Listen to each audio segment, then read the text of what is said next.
keçiden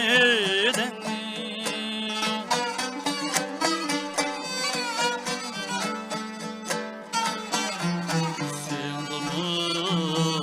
şu ak keçe gökte tullum ay Goya bizni mübareklep açkan hoş yer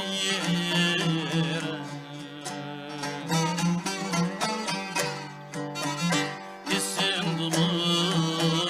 şu ak keçe gökte tullum ay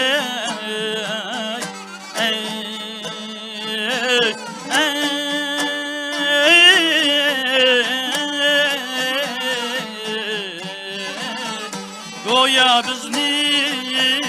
mübareklep açkan hoş yer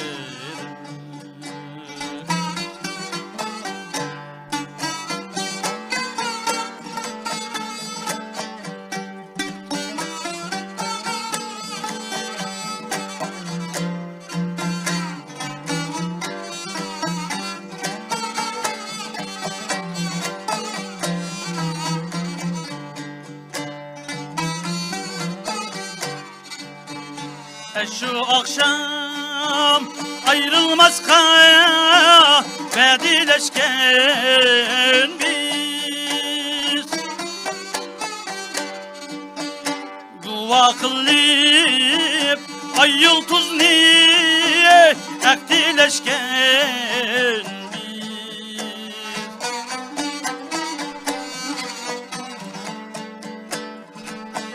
Sefer kıldım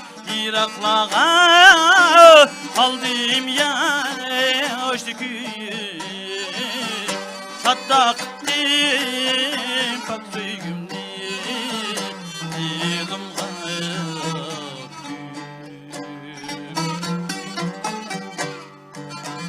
Yarın bizge kucak açar Vissal çağlar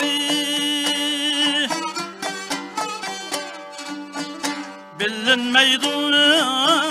gecelerin atkan kanları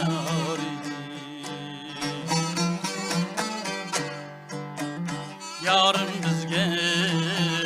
kucak açar Vissal çağlar